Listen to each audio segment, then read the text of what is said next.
You are listening to The Freitae Effect. My name is Simon Freitas, and I'm one of the co-hosts. I'm your co-host, Azeb Freitas, and this is our podcast. We are two Ethiopian-American siblings, and we're just trying to keep it real as we navigate adulthood, and we share how things affect our fucking communities! Yeah! So, our episode last week was the second episode, a part of our 5-part series. This is the second part of our 5-part series, Conversations with Creatives. And it was about acting and directing in the Boston scene. And so we featured a few of our dearest friends, Pascal, Florestal, Enrique, Santos, and Amanda. Chilio! Yes, all good peeps. So if you want to check that episode out, check it the fuck out. Check.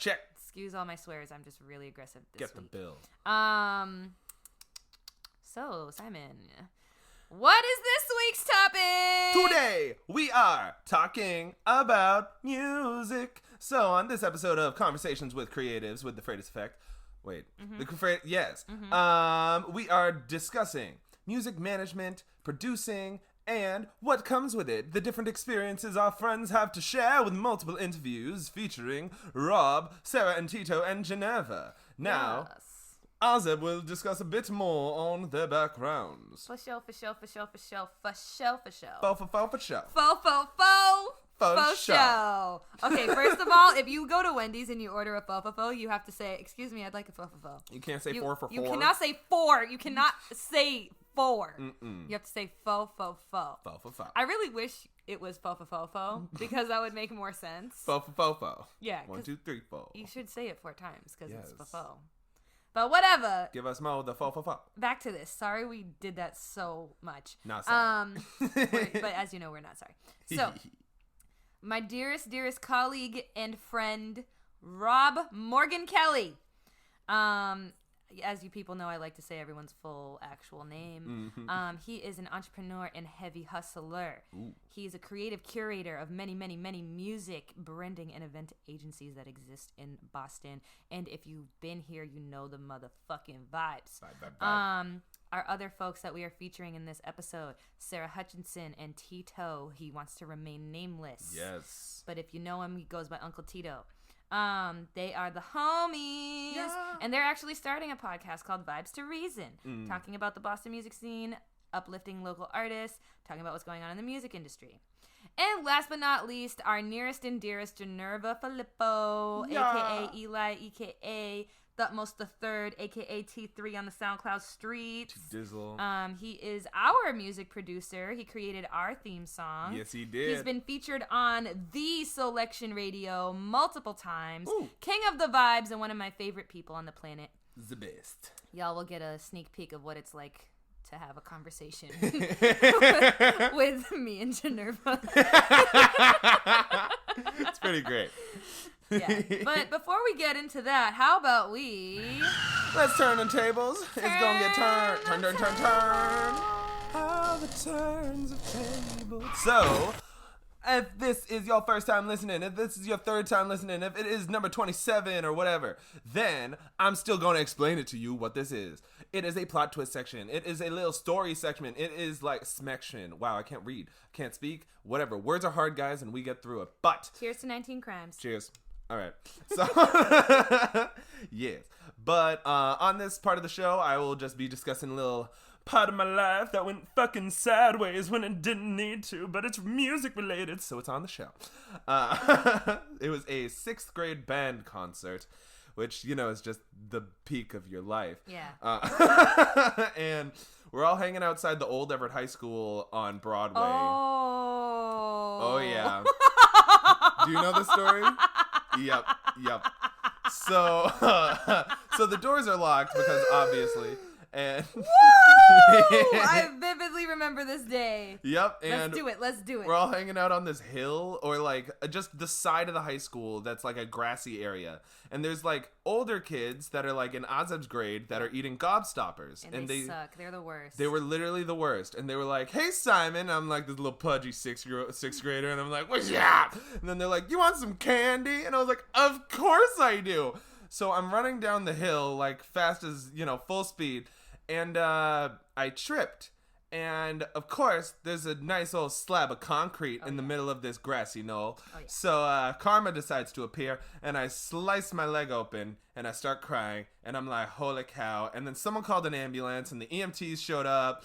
I have this like small rock lodged in my leg, which is funny because I was gonna go get rock candy. But okay, but before you even continue, I need to just tell my side of the story for like 2 seconds. I'm minding my goddamn business, wearing my Crimson Tide polo and looking hella cute because, you know, in 6th grade, all you care about is stunting. And I'm just chilling with my homies, getting my saxophone together, getting ready to get on stage. And then somebody comes running from outside. And of course, it was like the kid I had a huge crush on. I was like, oh, word. And he's just like, yo, Azeb, I think your brother is outside. And I was like, what? I was like, no, Simon, he's going to ruin my street kid. And then I go outside and Simon's like on the fucking ground. And he's just like wailing. And I was like, no. I was like, this is not happening right now. I was like, why? And so I'm like, shit, what do I do? So I'm just like, yo, you good? And you're like, no, man, I have this fucking piece of shit in my leg. And then I was just like, oh, Jesus. Yep. So then I call my dad, and then my parents are like, why'd you ruin your dress pants? And I was like, bitch, I got what? Like, okay. And then life goes on, you know, like eventually the pants healed, and so did I. The pants did not heal. The pants were very disgusting and bloody, but the show must go on. So I decided we did not have time to go home and change, because it was like literally the beginning of the concert, and I was like, all right, this is fun. So I walk out on stage with this giant bloody hole in my pants, and I played my heart out on that trumpet, and I got a lot of attention. And yeah, it was a lot. It was so goddamn dramatic. Yep, and it was all because, you know, just you can't say no to candy sometimes, guys. And like, gobstoppers aren't even worth it. It was so not worth it. I just wanted the sweets, you know, like it's just like, let me ruin my trumpet with this sugar that I'm about to eat, like, But yeah, sometimes you just gotta say no, guys. Like, chill. I think I had a solo that day too. Yep, but I got all the attention. As the usual. With the bloody leg. Yeah. But whatever made you loser. Anyways, that was a funny story.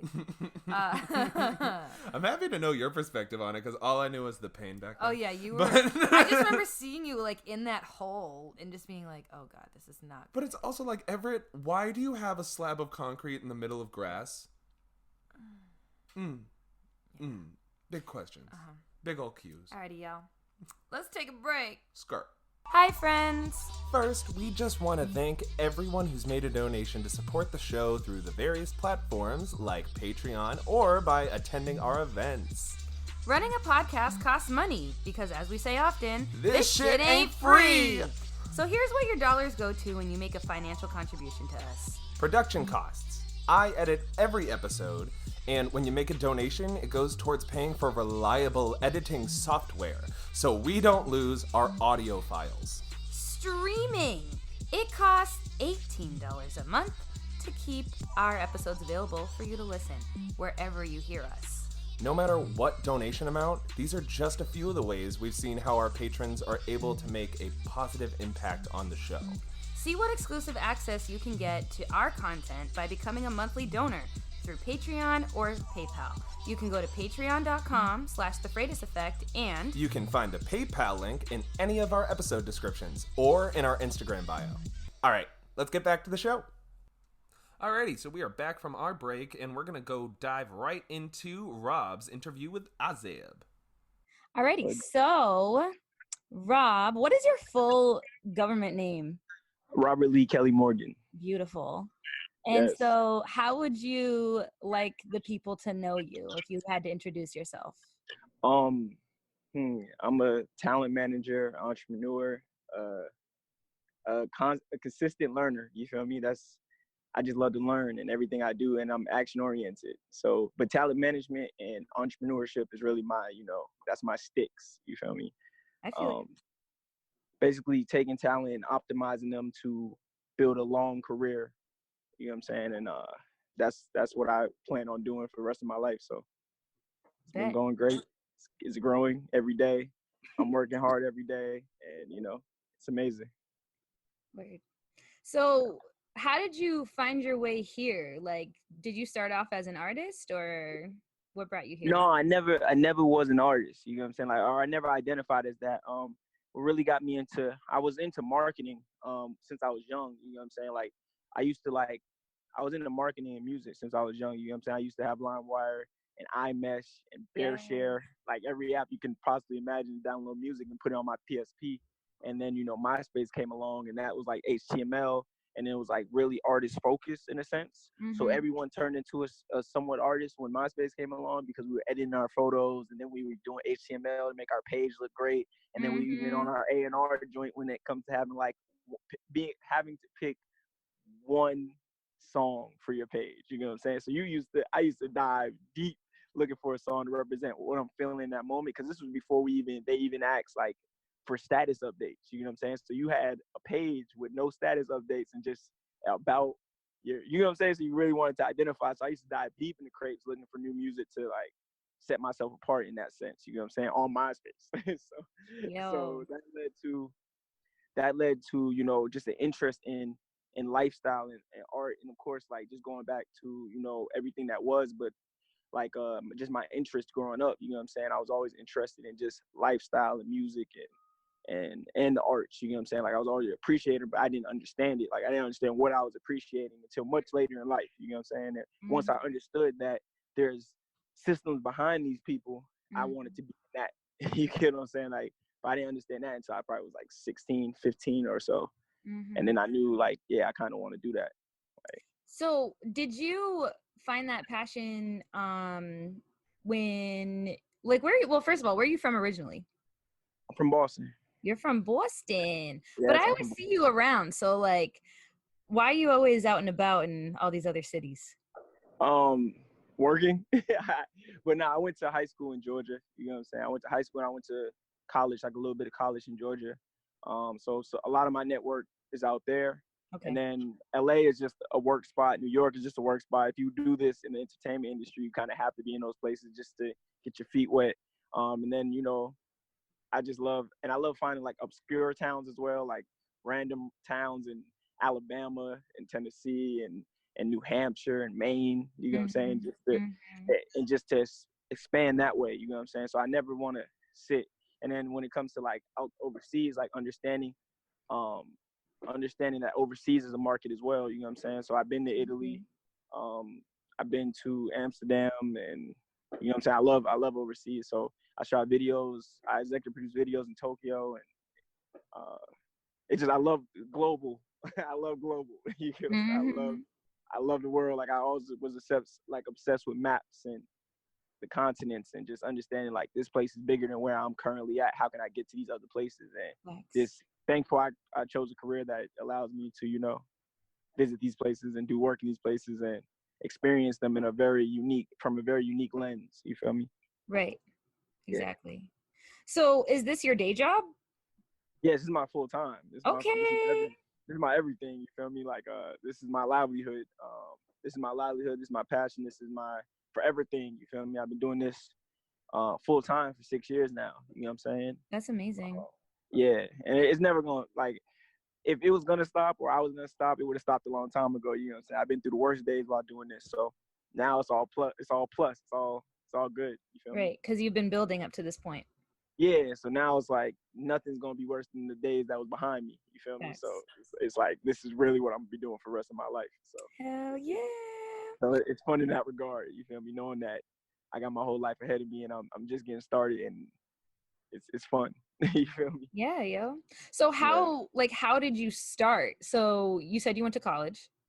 Yeah, but I went to college for like some trash, you know what I'm saying? Like criminal justice, not like, you know what I'm saying? Like I didn't go to college like for business, you know what I'm saying? Like, like I left college and then I realized, like, just through thoughts, you know what I'm saying? Like, damn, like I started working like from the age of 18 to 20, I had like 13 jobs, you know what I'm saying? Like just working and seeing how they work, and then seeing how they don't value their employees, you know what I'm saying? Or don't value even their customers, you know what I'm saying?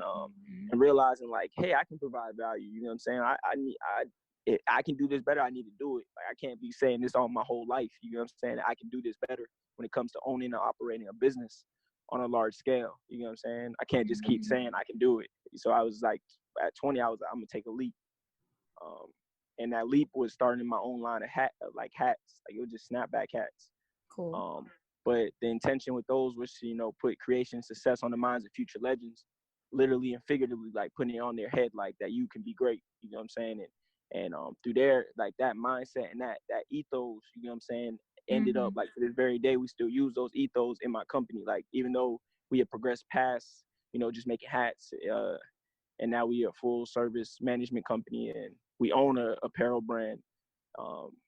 Then we help with branding for small businesses and things of that nature. But the ethos are helping people create and succeed. But now it's create, monetize, and succeed. We keep those ethos. That ethos has only grown consistently over time. So, yeah.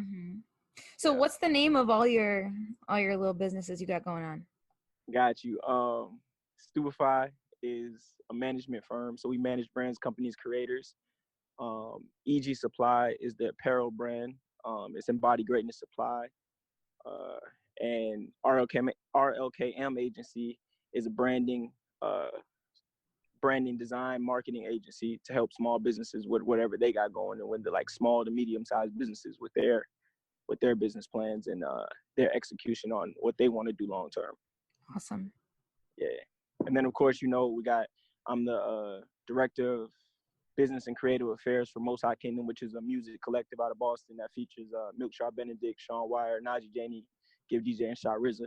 So I help them with their creative and business affairs. Yeah, and that's really, and of course, Ain't No Hold Up, which is our event company. Yeah. Damon is the CEO, and I just help him with that. And Ain't No Hold Up does like all the events we do in the city, Boston, and they promote and everything. So. Right.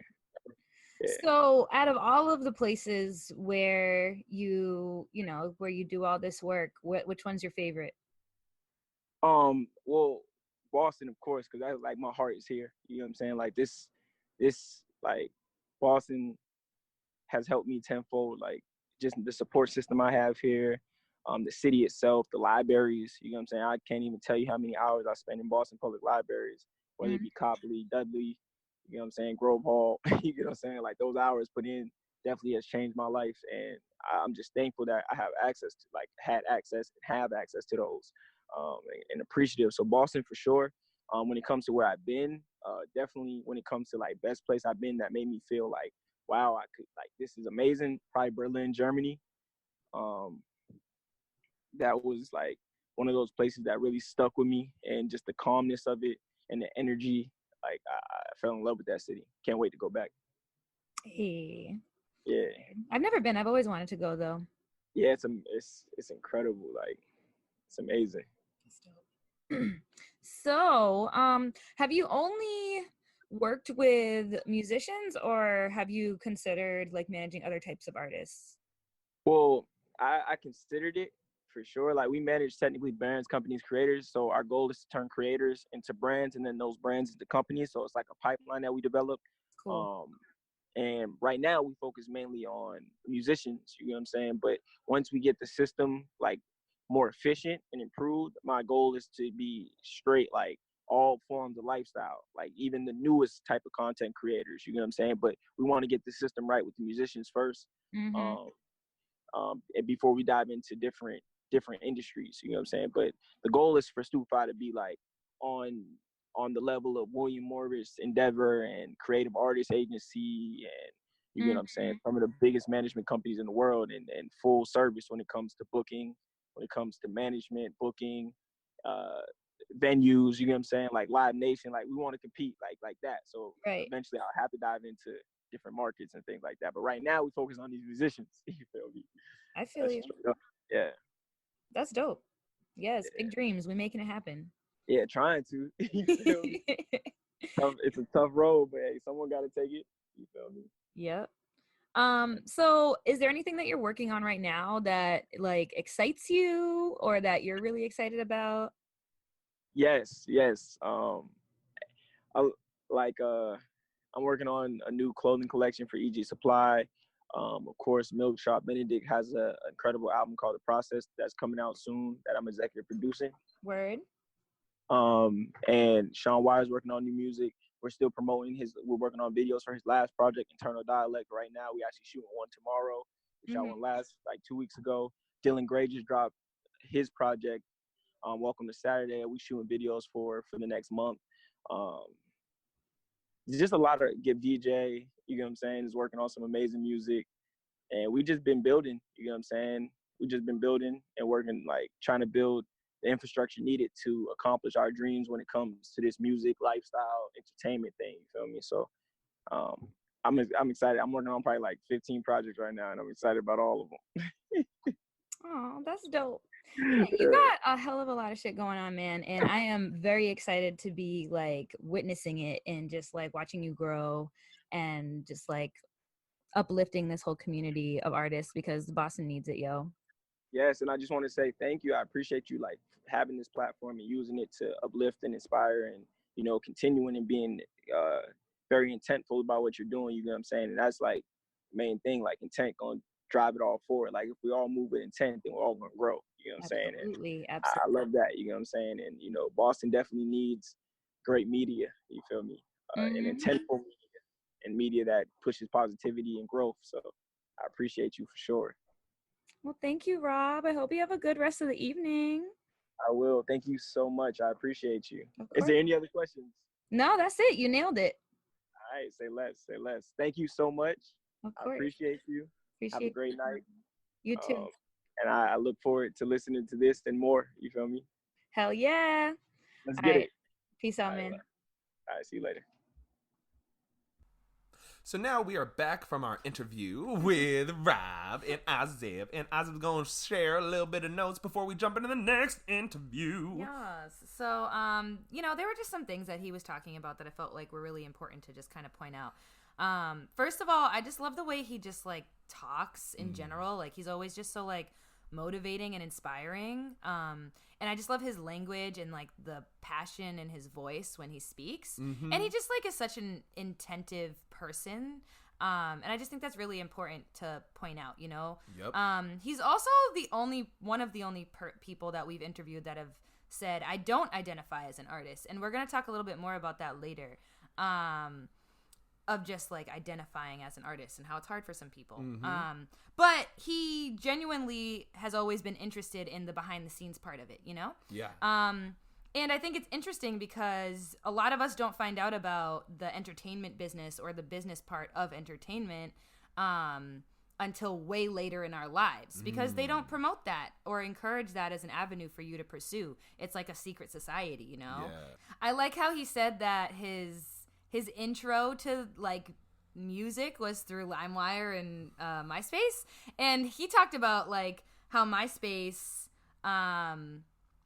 was like a way for us to express like our form of like our relationship with music, right? And how you know, before statuses were a thing, you would use a song to like reflect your personality or reflect your mood, and this is back when social media wasn't about yourself, it was about other stuff. Yeah. You know? Like connecting with the community and showing, I don't know, like that. I like how you like point that out, like how he says there aren't statuses. So like, exactly. You know, you put this music out and that's you. Like even with like, you know, music that you put on your social media nowadays, like people are like, okay, well that's just a song they like. But like when there's no words that you can put in the song lyrics or what you're giving out to the world, like it's so...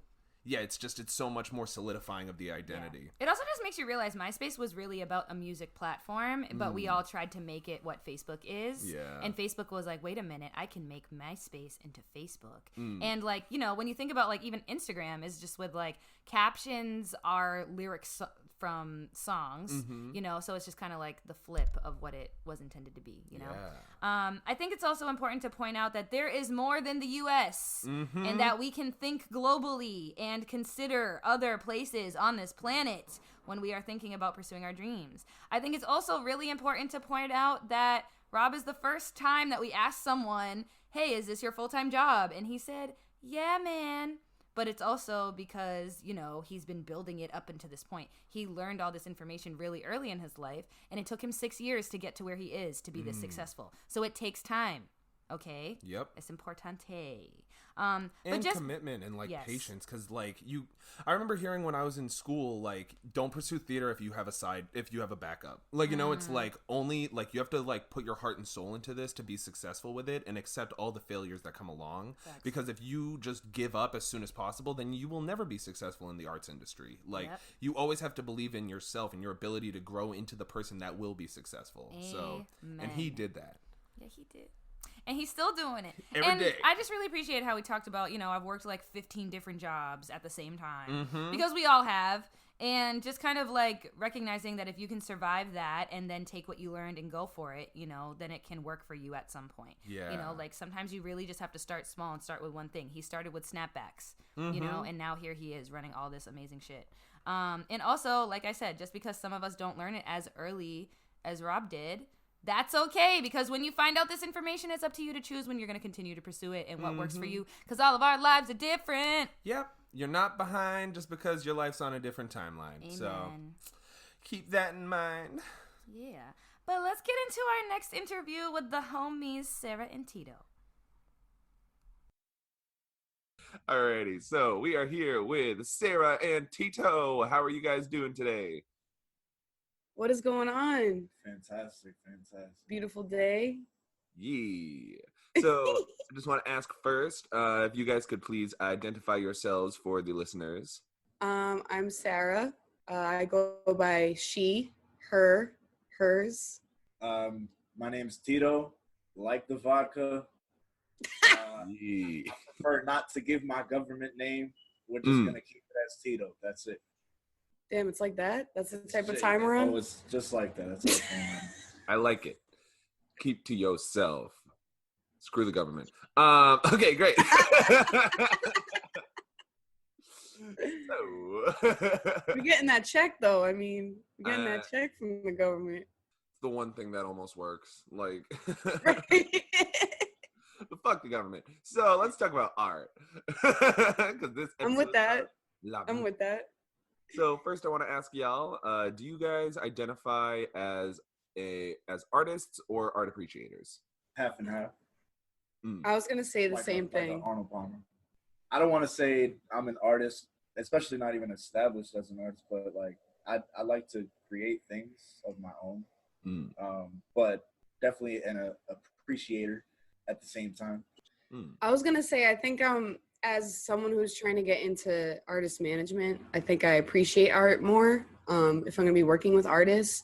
Because that's basically what I have to, you know, basically fuck with someone's music so I can manage them, because there's no way you could manage an artist if you don't like their music. I don't think it's possible. But I also think, you know, with my old podcast and us making a new one, which we might talk about at some point, I think that we're also art creators with that sense, but also what we talk about on the podcast is kind of like also appreciating art. So it's like a combination of the two. You know what I mean?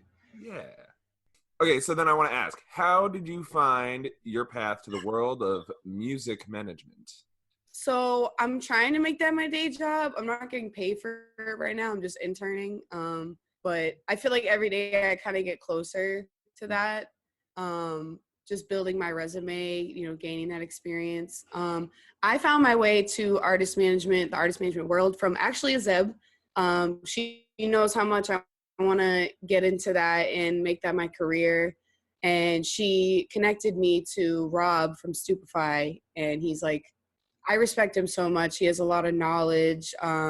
He basically taught himself how to do artist management for like 6 years, and he's killing it. And he told me about all the books and to read, and he's, you know, I'm helping him with his artists and his projects and stuff like that. So, but yeah, Zeb basically brought me to that world. And it's crazy because Boston isn't like it's not like LA or New York. It's not like a big music scene, but it's also like there is that little segment in Boston that is heavy in music, and she brought me to it. And I think it's growing here. So shout out to Zeb. But yeah, that's how I got to it. So for me, like, I don't get paid to talk about music or create music. So definitely not my day job at all. But I went to school for electrical engineering. I like music. I like talking about music.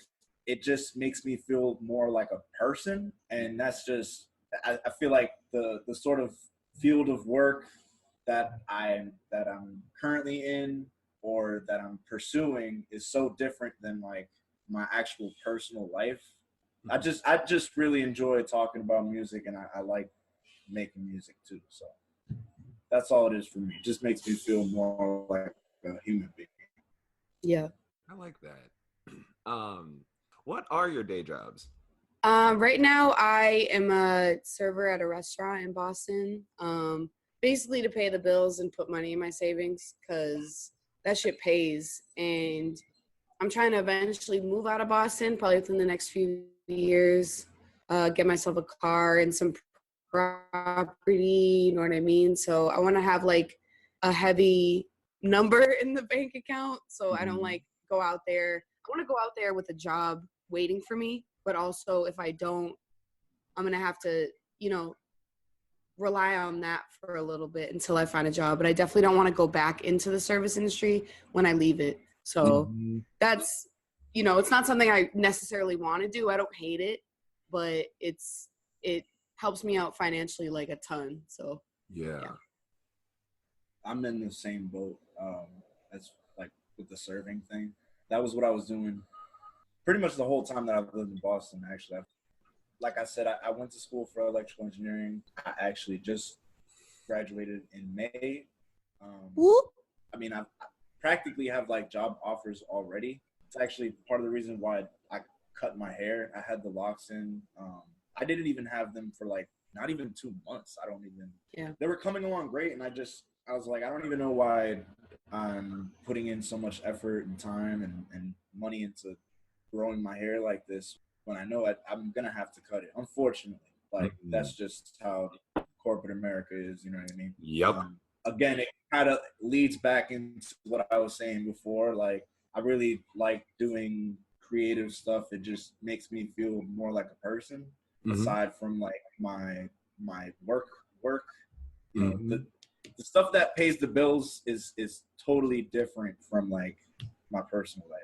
I vibe with that because, like, even if you're getting paid, it's not feeding your soul. So, like, music really, like, I don't know, it's like it's a different, like, channel of yourself. Like, it's like you have, like, that mask that you put on when you go to work, and then you have your actual existence when, like, you're vibing with a song. Like, it's just, like, it's different. But how have you both, I heard Sarah saying stuff about these books and stuff. So how have you guys educated yourself to hone your skills, whether that's working on your own art, being able to appreciate art on a deeper level, whatever it means to you? How have you worked on yourself in the arts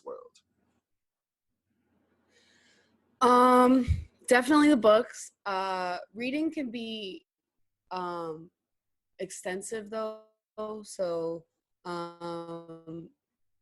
Rob was actually telling me that like you can read all the books you can, but like being out there and experiencing it yourself is a lot more prominent as far as like gaining knowledge. The Roni kind of kicked my ass and like ruined that because I was getting this internship when it started, like the whole Roni, and then I couldn't be at shows and like actually talk to people and like shake people's hands and be like, hey, like, make connections. So I had to do as much as I could at home with projects. I've been writing like press releases. I've been, trying to book like drive-in theater shows. That's what I'm doing right now. Working on creating the podcast and like the content we're going to add to it. I'm actually drawing the cover, which is cool because I'm like tapping back into my Photoshop skills that I had my freshman year of college, and then I, switched my major and it got all fucked up. But so I'm just like going back to reading and stuff. Like I haven't been reading really since college, so like it's really like bringing back a bunch of different skills that I haven't really tapped into for a while. Appreciating the music. I straight up listen to music like all day, every day. And like, I feel like when I meet people, that's the first thing I ask people. So like, like, I don't know. I don't know if I answered your question. No, I feel like you did. Would you want to share some of the names of the books that you've read? Yeah, so I could pull them out if you wanted me to. Give me 1 second. 1 second. Now that we're talking about books, one book that I really, really liked was the Tao of Wu. I think some people don't even know what that is, but it was a book, kind of like a autobiography more, that the RZA from the Wu-Tang made. I like reading things like that. Like I like reading real life experiences, I guess. I that book, I just, everything that he went through. I mean, again, it was like an autobiography, so it was just interesting to see like his take on life as a creative himself, like the struggles that he went through and everything like that. And it has nothing to do with how to make music or anything like that. It was more just like how he went about like his life, and the struggles and the fights that he had to like go through just to be a creative, especially in America. So I have Artist Management by Paul Allen. This is super, super, like, it gives you examples of different artist managers, like prominent ones. Like, I'm trying to think of like a prominent artist that was in here. I feel like Led Zeppelin's manager, like it talks about all the, wow. All right, hold up 1 second. Okay. It gives like real life examples of like artist managers and what they go through to like take care of their artists. Just basically different like contracts you have to sign. Just a bunch of different stuff. All You Need to Know About the Music Business by Donald S. Passman. This one's intense. This is the guide to the project management body of knowledge PMBOK guide.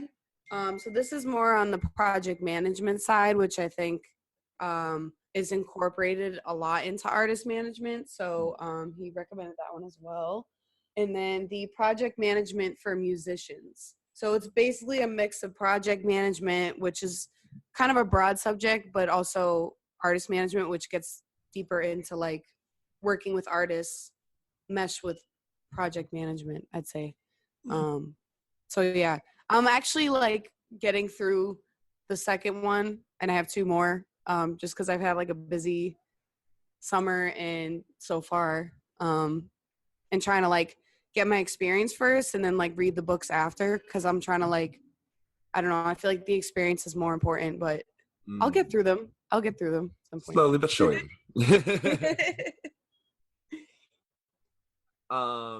So Tito, I know that you said you didn't really read too many books, but is there anything that you've done to help kind of educate yourself on like musical subjects, or like any resources that you've used to work on your own craft? I do a lot of listening to music itself, or Podcasts. There was one, podcasts have like really grown. I mean, there were times where I had an internship last summer, again, totally unrelated to anything creative, but it was more of like an office job, and they allowed me to listen to music and listen to podcasts and stuff while I was working. So I would learn so much just from like listening to podcasts, or a lot of YouTube videos too, like especially with the guitar. Like I really wanted to learn how to play guitar, and I didn't really know anybody that played guitar, so I ended up buying my own guitar, and watching a lot of videos on YouTube. It's definitely not the same thing as like actually having somebody teach you, but I really don't have any other sources. But we also both enjoy the Joe Budden podcast. That's something that probably inspired both of us to even make a podcast about music. He could be a lot, but like I think he's super knowledgeable about what goes on in the industry. That's where I get a lot of my information about music, what's going on in music, certain contracts, certain labels, things like that.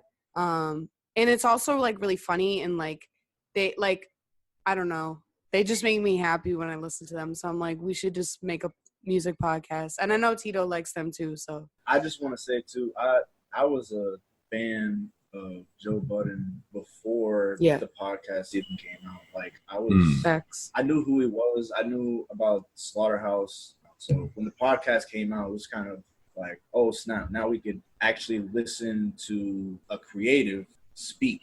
That's why I value his opinion so much. That's why I value the podcast that he has, like the group of guys that are on there. I think that's why so many people listen to it, is because like it's not just some random guy. I the way I was raised was like to really appreciate especially hip hop and R&B. Yeah. But I do appreciate all sorts of music. Like I said, I do play the guitar a little bit, so I don't know. Just music as a whole, I feel like I'm in no way an established artist or anything like that. I'm just a fan. I think that's what a lot of podcasts start from, is like being interested in a subject, but not necessarily being like a connoisseur of it. You know what I mean? Like, and also I feel like there's not a lot of prominent artists that have like podcasts where like you actually know their personality and know what they go through as an artist. I know Joe doesn't rap anymore, so to speak. The Joe Budden one is like really just something that inspires me with music. So I haven't listened to that podcast, but what's the name of his podcast? Is it just the Joe Budden, or what is it? The Joe Budden podcast, yeah. Okay. So there's 3 of them: Joe, Rory, and Mal. Me and Tito actually went to the live show that came to Boston one time, and they could be really raunchy and hilarious. I don't know, they're mad funny, but they're also like, they also know so much about it. They all work in the industry, so yeah. So I know that I just kind of know as people, and from the artists that you've been pulling up during this interview, that you stick around the more like R&B, like that kind of, rap, like that area. Have you considered experimenting with any other kinds of, like music, art, artists, like, dipping your toes in other water? So I do like hip hop. I do like R&B. I am Puerto Rican, so I do listen to like reggaeton. I listen to salsa. I listen to bachata. It really depends on like how I'm feeling. Like I said, I like to play the guitar, so I'm not trying to do like hip hop covers on my guitar. The sort of stuff I'm playing on my guitar is like classical, maybe even like reggae. I love reggae too. Reggae is awesome. And I'm not just talking like dance hall. I'm talking like like reggae, like Gregory Isaacs or something like that. I like that sort of stuff. Yeah, I'd say I'm a fan of like all sorts of music, and I don't just listen to it. Like I try to like really understand the artists, the stories of the artists. I try to indulge myself just a little bit more, just to get like a deeper understanding of the music itself. Me personally, I'm not even gonna lie, like rap and hip hop, R&B are like my number ones. I'm not like opposed to trying new music, like maybe working with an artist that's like a pop singer. But like I said, I really have to be like into your music to like want to manage you. And I think that goes for every manager. As far as other art goes, I've thought about like graphic design and stuff like that, just because I like Photoshop.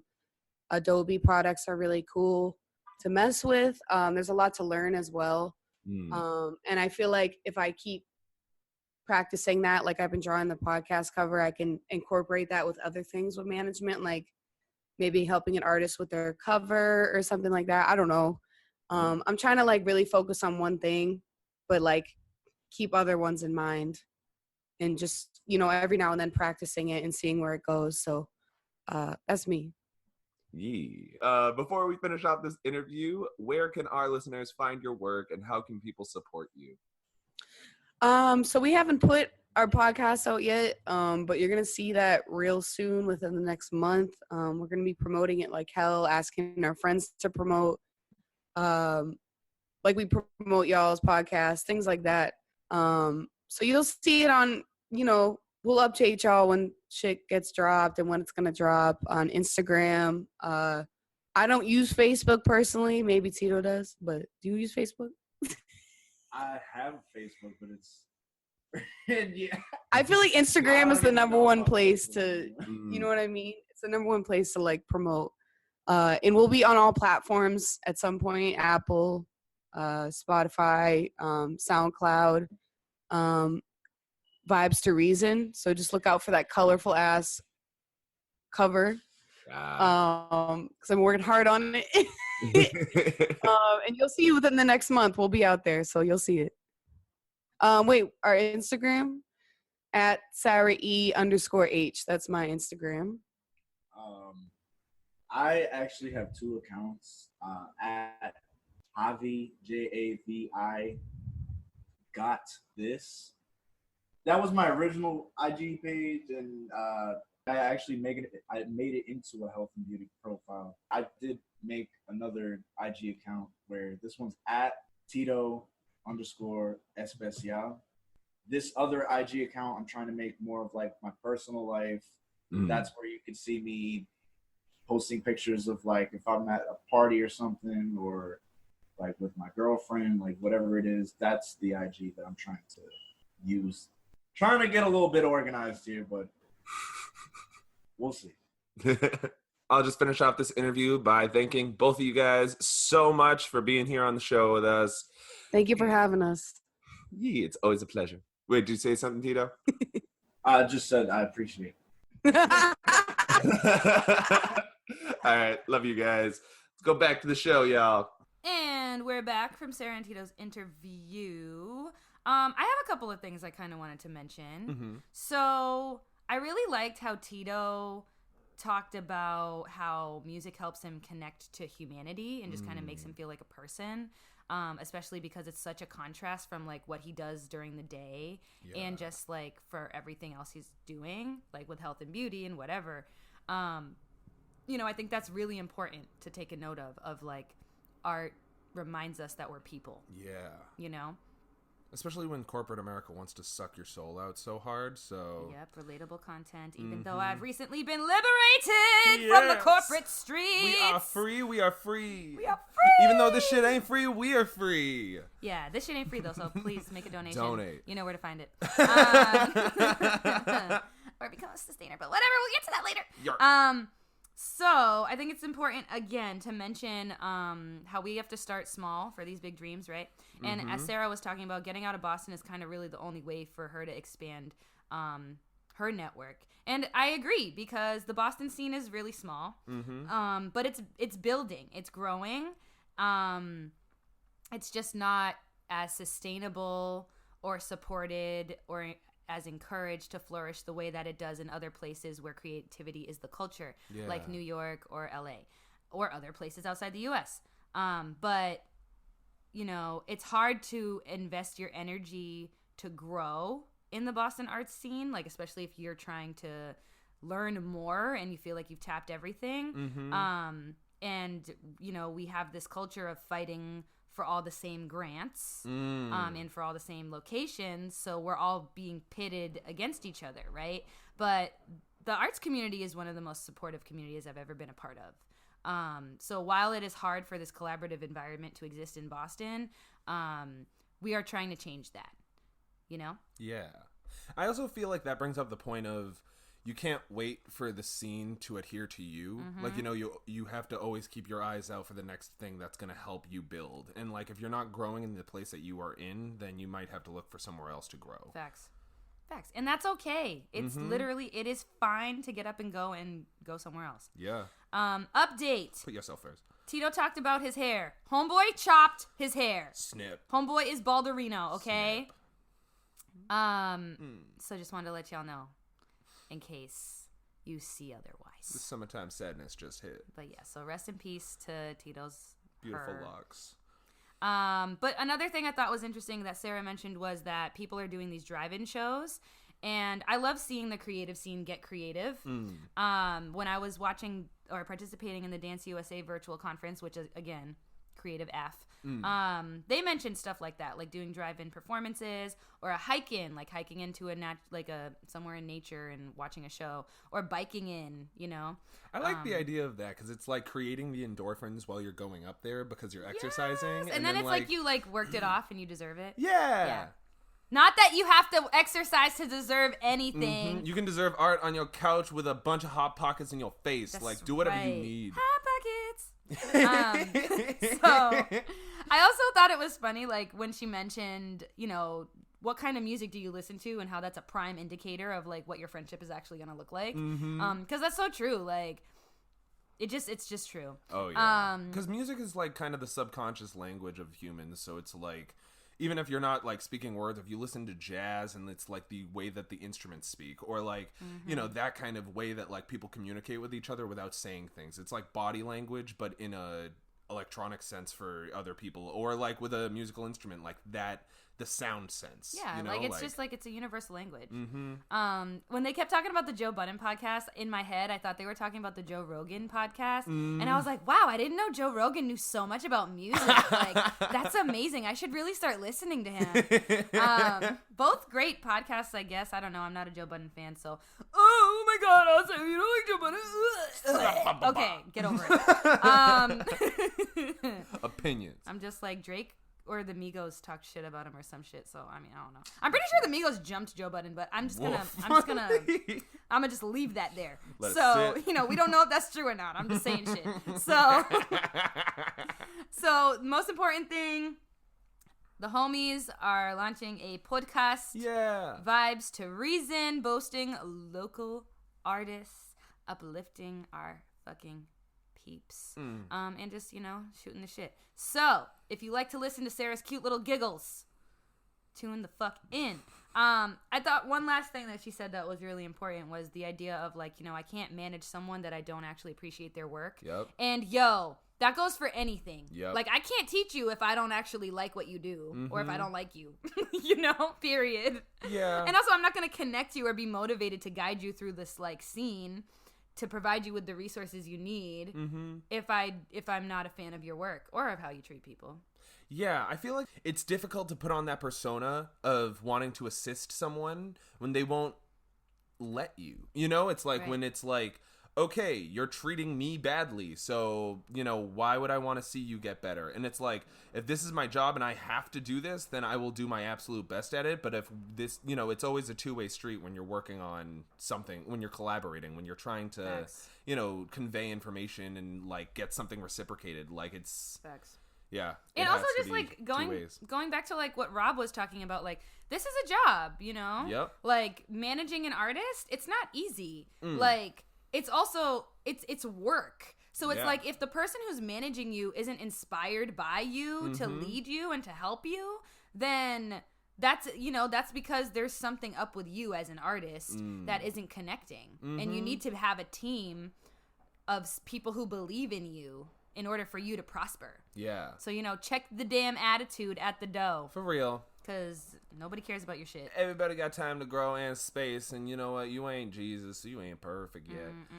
This next interview is with Jeannerva, our amazing theme song creator and trap beat artist, amazing person. We're just gonna skirt right into it. Skirt! How would you like to introduce yourself, Jeannerva? Well, first off, she just said my whole government name. So yeah, my name is Jeannerva Phillipaux. I make music. I used to go by Elay.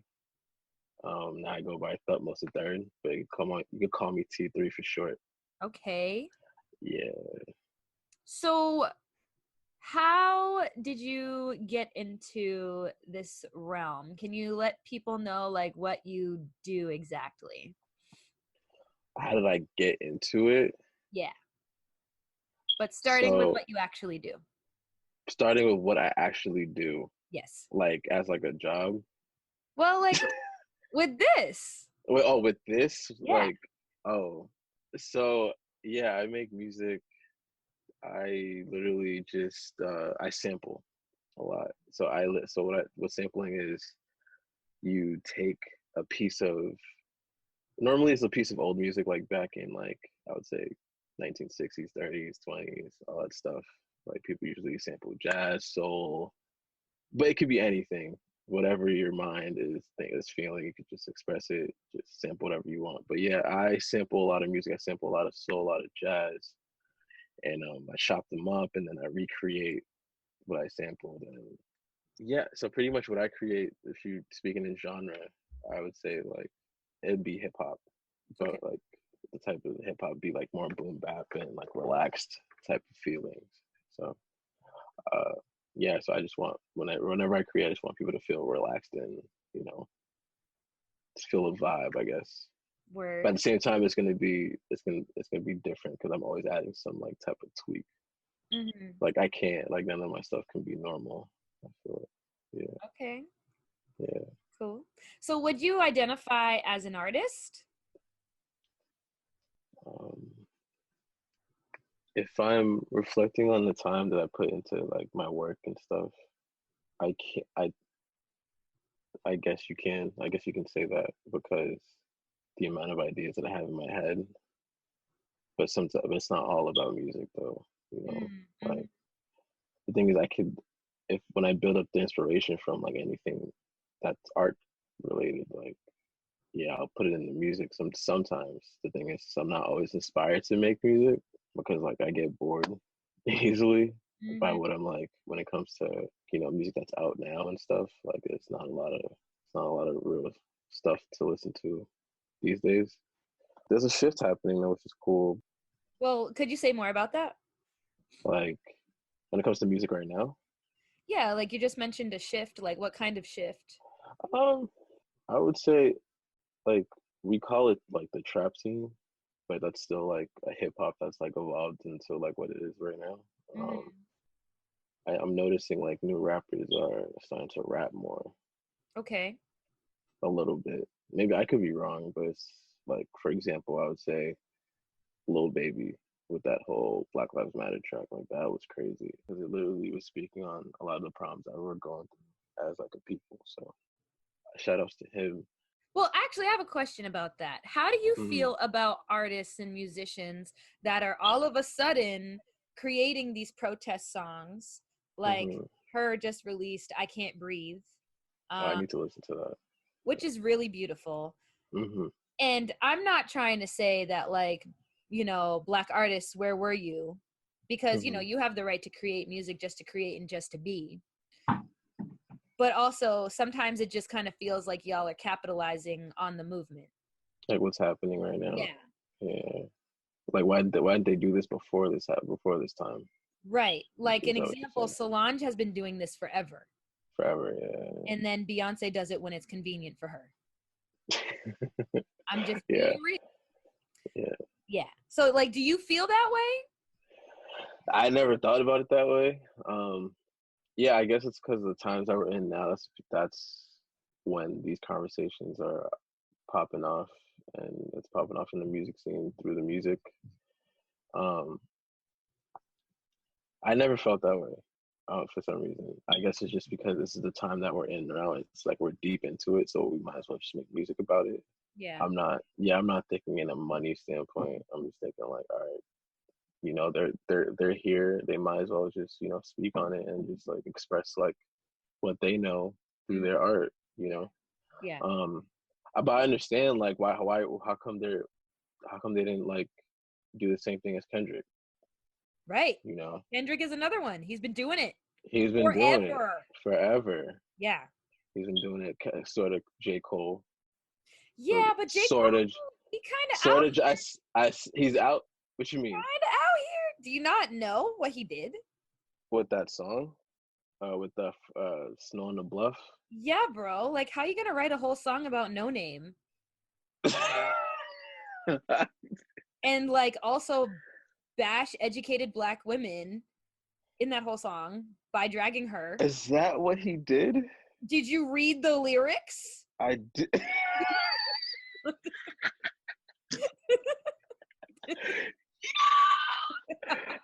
I'm sorry. I love this. Um,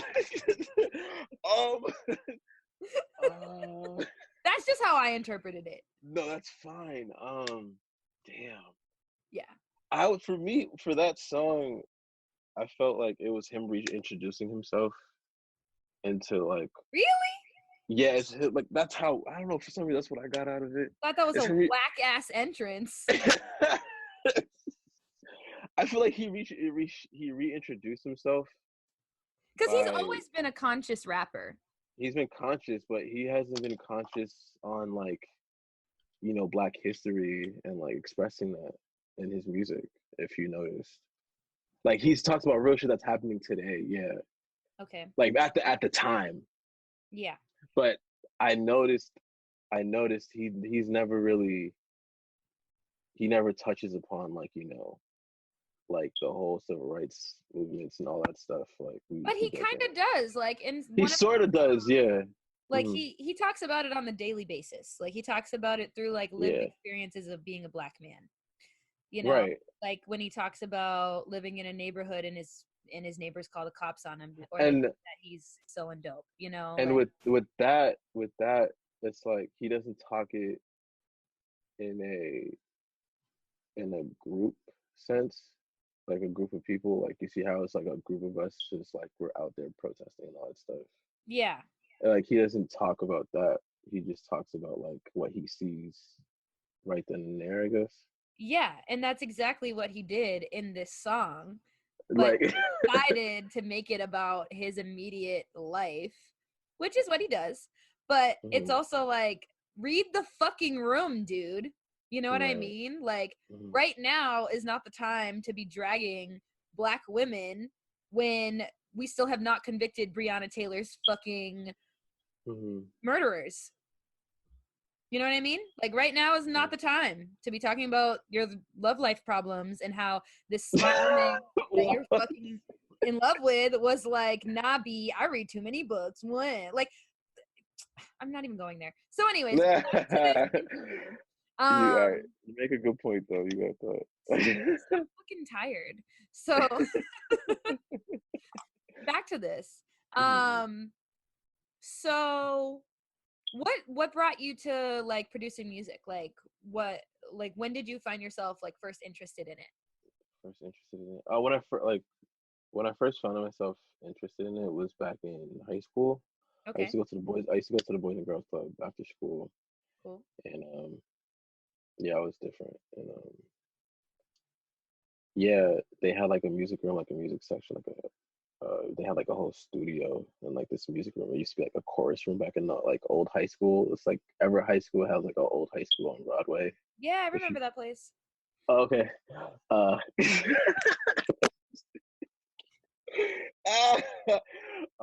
Yeah, they had like a music room, and then I just found myself there almost like every day, just in the music room.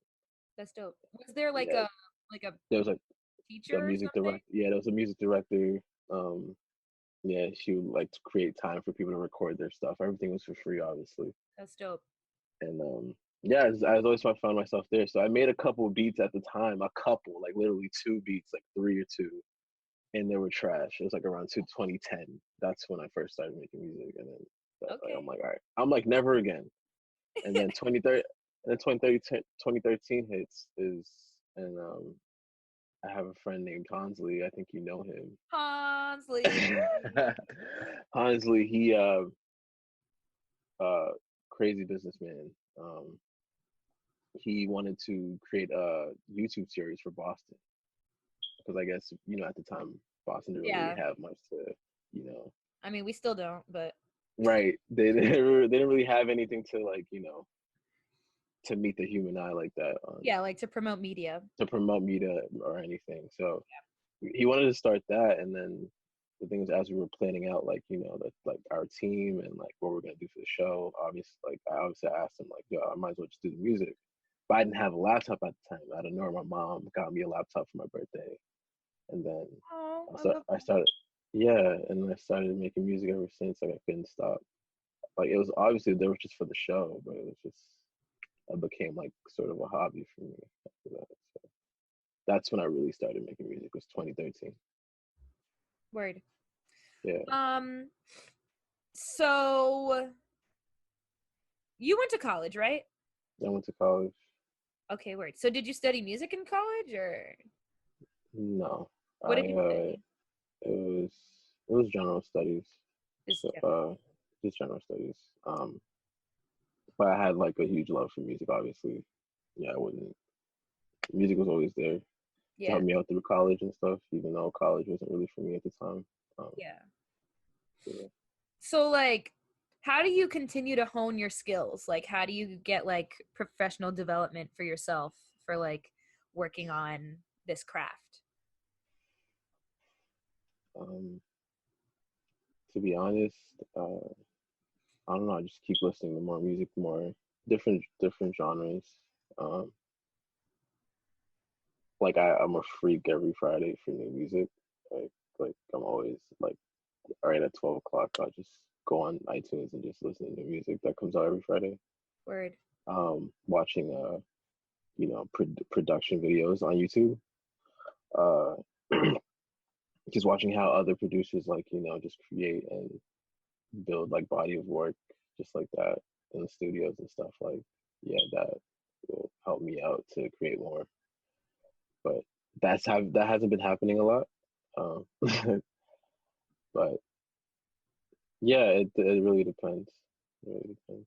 Yeah. I think that makes sense though, like referring to I feel like especially for music, I feel like that's the only way that you can really teach yourself how to stay up to par with what's going on, Right. is like by just kind of learning and hearing Hmm. what's going on in the industry and like what needs to be adapted into your work. Right. Yeah. Exactly. Have you considered other types of art forms outside of music? Outside of music, yeah, I'm considering fashion. I want to, Ooh. yeah, I want to create. I'm trying to open up a brand connected to my music. Um, yeah, so I'm gonna be creating like obviously it's all merch, I guess, like the typical music artist. That's not typical, but it's like I'm trying to do something different with it. So it's still in the works right now. I'm still trying to open up my brand by the end of this year. Um, I have sketches for like the logo and everything, and like what I want to put on like clothing and stuff. So Dope. yeah, something. It's just like it comes from my mom. She used to be a designer. She used to work in a factory in New York. So yeah, she was like the flies back in the day. Like Hey. I have like these pictures, and it's just like wow, like my mom used to force it with Send like them. creating stuff. I got you. Yeah, I got them like on my phone ready. I'll send them to you. Oh my They God, look good. please. Yeah, I will. I will. She was fly. I She love was it. fly. So, are you working on any other like music pieces right now, or are you just focusing on your brand and your soon to come fashion line? Yeah. That's kind of weird. You saying that to hear it like that. Yeah, I'm all of it. I'm working on an album right now. It's gonna be so it's a beat out. It's like a beat tape or beat album. Um, because I'm inspired by I look up to a lot of older producers. Like Jay Dilla is number one. Mm-hmm. You got rest in peace. He passed away in 2006. He made like probably one of the a lot of the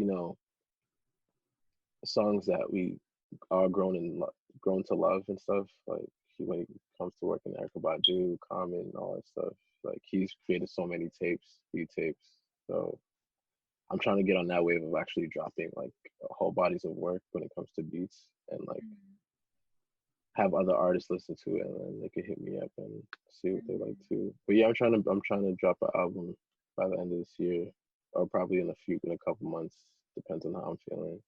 Word. Um, yeah, yeah, yeah, just working on that right now. Word. All right. So my last question Yeah. is, where can we find your work, and how can the people support you? So for right now, I'm on SoundCloud.com/Thutmose the Third. It's THUTMOSE Yeah. three, the number three, RD. Yeah, you can find me there on SoundCloud. Word. Or you can just like type in on SoundCloud T3 period. Okay. T3, period. All right. Say loud. Word. Wow. Mm-hmm. Thank you for being on my freaking show. Skirt, we're back. Okay, so now we're just gonna skirt right back into dad jokes, notes, and quotes. Anything, Azza? Guess not. Here we go.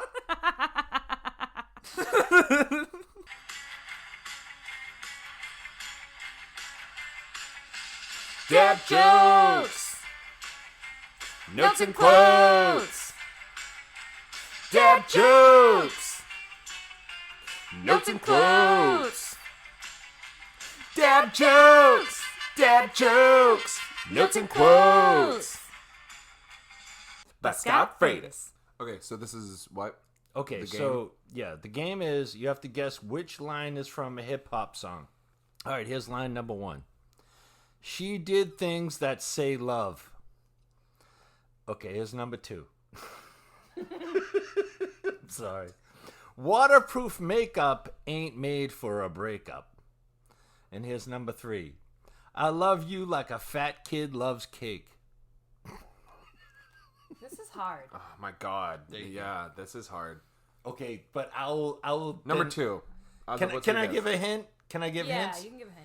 50 Cent is one of the ones in this. 50 Cent I is know the it. one. It's the third one. It is the third one, isn't it? What is it? I love you like a fat kid loves cake. Yeah, you guys got I know. it, Wait, 'cause what song is I that? really 21 like the Questions? second I one, don't though. know, but I know that makeup isn't made for a breakup. Yeah. Yeah, that sounded No, like that's it, a yeah. country song. Okay, here we go.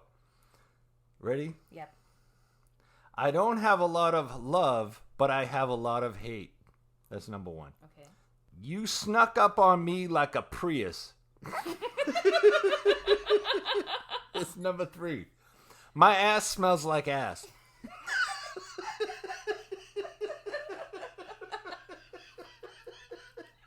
I didn't want to let you down. Oh shit, those are great. You want me to repeat anything? I think it's you snuck up on me like a Prius. Does it? I feel like it's the first one. I don't have a lot of love, but I have a lot of hate. You want to stick with what you're saying? I don't know. Yeah, Simon's right. I It's knew it! Number 2, yeah. Wait, this what number song? 1 was made. I don't have a clue. I just hear this shit on the radio. The first one is from people at my work. I heard some guy. I was on a ladder, and the guy's like, "I don't have a lot of love, but I have a lot of hate." I was like, "Yeah, you do." You evil Where is bastard. my ass smells like ass from? Me? Oh my God. Ring. I was gonna say it sounds like something Cardi would say. Oh God, it does, doesn't it? Yeah. They were playing coronavirus. We Coronavirus. Get okay. real. Whenever you're ready, I'll do the next one. Ready. Okay, brace yourself. Okay, number 1. Does Cappies have oil? Okay, hold on. Number 2. I put a big down payment on that itty bitty ring. Here we go. It's back. It's back. And number 3. And if you want to have hair like mine, you never will. I feel like 2 of these were in the other episode. It might have been. Is it the itty bitty ring? No. You have to guess which one's from a hip hop song. It's the It's last not a country one. song. It's a hip hop song. Yeah. It's the last one. If your hair, the hair one. Yeah, if you want to have hair like mine, you never will. That's Yeah, the hip hop. That's definitely a hip hop song. Okay, all right. I'm sorry. Because who's gonna say itty bitty? Okay, ring? here we go. In a hip-hop A country guy, yeah. Okay, yeah. I put a big down payment on the itty bitty ring. Can you Okay. see like I put a big down payment on an itty bitty ring. Ice. It's true. Yeah. It's true. Yeah. Yeah. I'm gonna take my horse to the old town road. And put it on that ring. Itty bitty ring no more.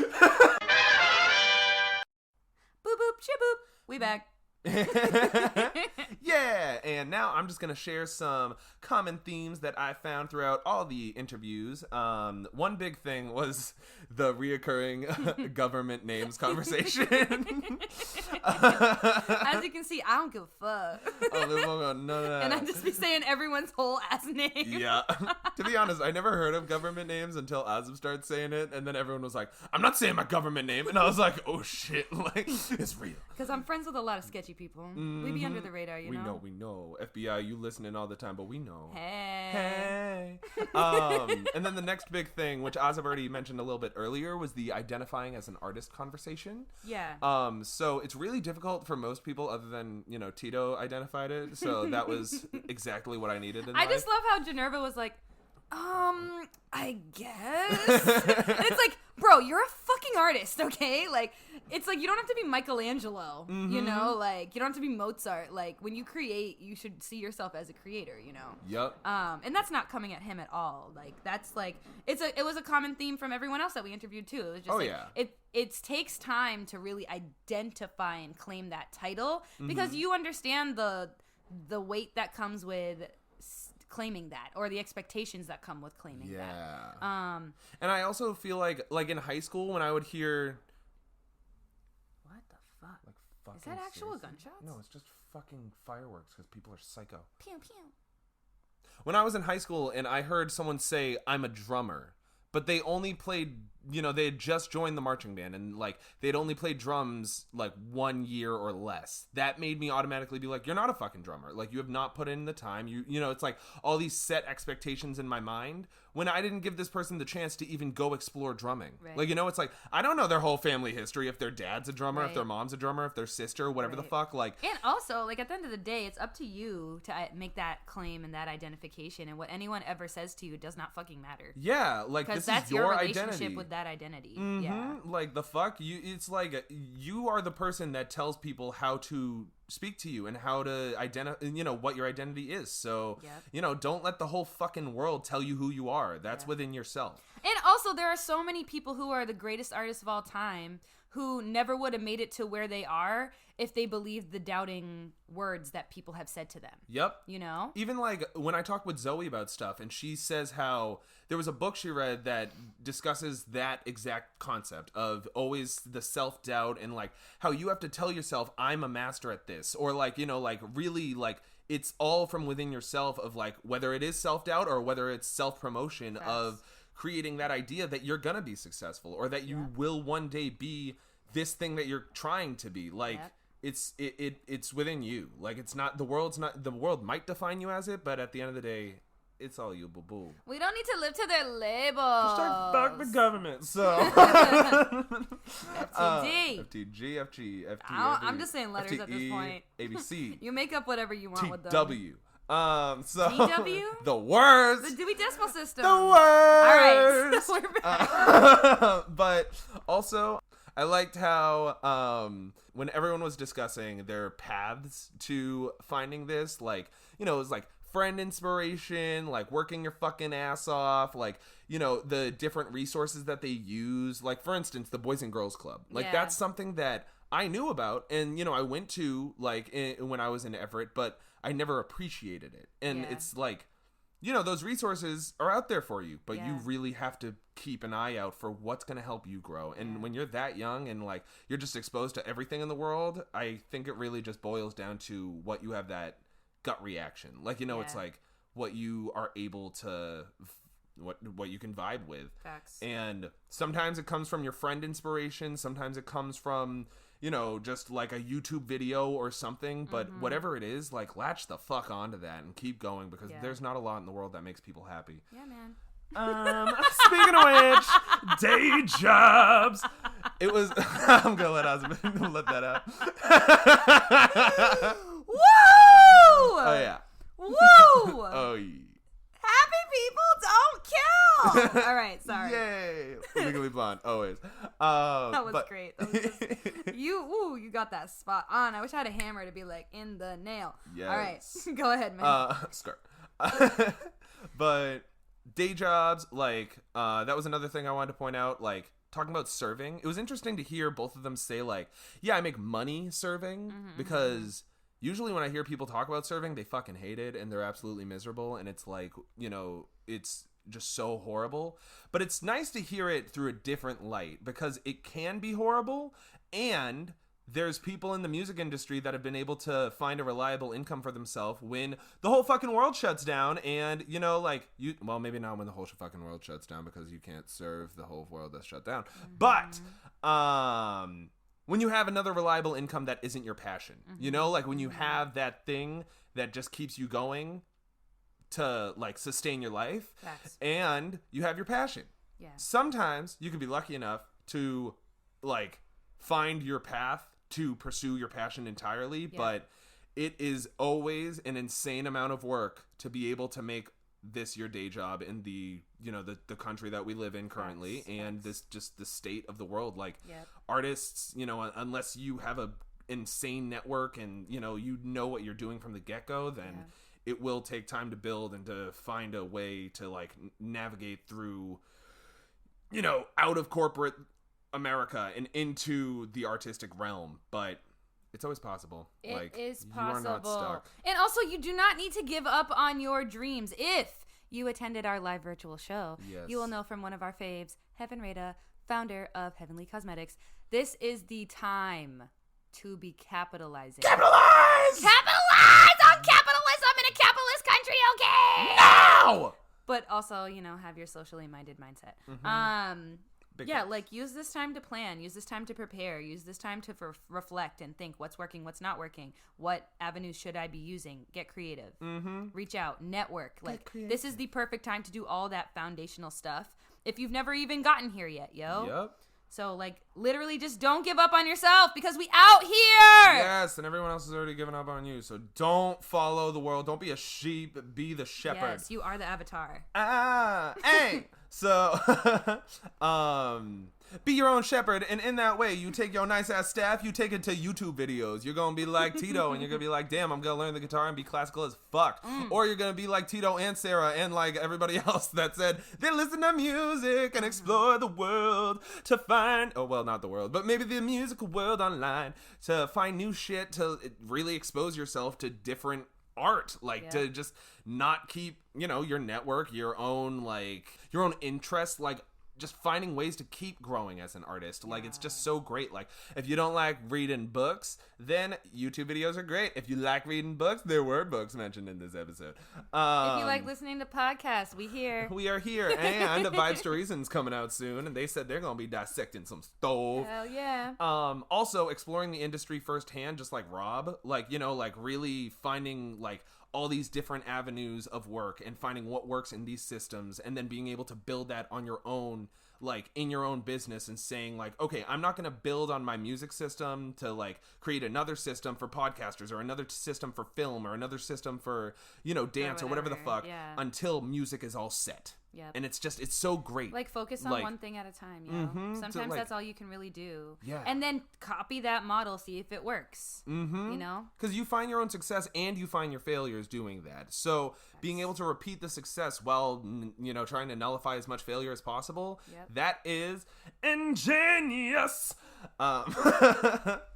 But big supporting ways you can support artists, social media. We heard Instagram mostly because that is what is pretty hot nowadays. Yeah, we'll provide all that information in the description. Yes. And is it time, Asaf? It's time to take the key. Take away. Take my key so I can drive away.